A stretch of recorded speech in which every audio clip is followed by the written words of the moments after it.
अखिल भारतीय कामगार संप यशस्वी करण्यासाठी भारताचा मार्क्सवादी लेलनवादी पक्ष लाल बावटा यांच्या वतीने वसई तहसीलदार कार्यालयासमोर जोरदार निदर्शने करण्यात आली। या आंदोलनाचे नेतृत्व पक्षाचे जिल्हा सहसचिव कॉम्रेड शेरू वाघ यांनी केले। निदर्शनात पक्षाचे तालुका कार्यकर्ते कॉम्रेड पार्वती पाडेकर, कॉम्रेड निलेश खरपडे, अंकुश खरपडे, छाया खरपडे, चंद्रकांत पवार यांसह लोकशाही युवा संघटनेचे तालुका अध्यक्ष अनिरुद्ध मेहेर, नानासाहेब कोळे, डहाणू तालुका सहसचिव किरण दुबळे, शिवा कांबळे सहभागी झाले होते। तसेच वंचित बहुजन आघाडीच्या महिला प्रमुख गीता जाधव आणि भारतीय राष्ट्रीय काँग्रेसच्या महिला अध्यक्षा प्रवीणा ताई यांच्यासह सुमारे 200हून अधिक कार्यकर्त्यांनी उपस्थिती दर्शवली।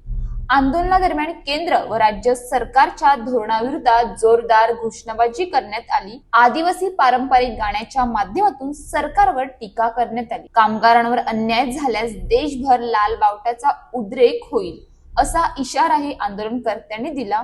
निदर्शनानंतर कामगारांच्या विविध मागण्यांचे निवेदन वसई तहसीलदार दीपक गायकवाड यांच्या मार्फत राष्ट्रपतींकडे पाठवण्यात आले।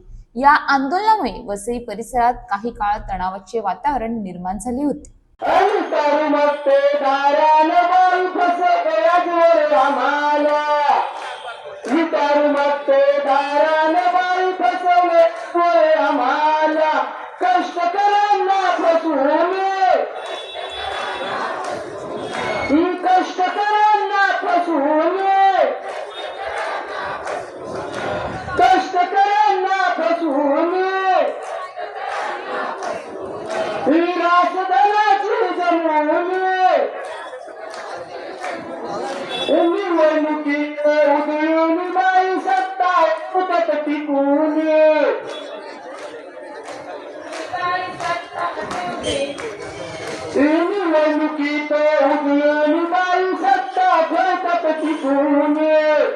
अशाच ताज्या बातम्यांसाठी आमच्या न्यूज पोलीस रिपोर्टर चॅनलला लगेच सबस्क्राईब करा आणि बेल आयकॉन दाबायला विसरू नका।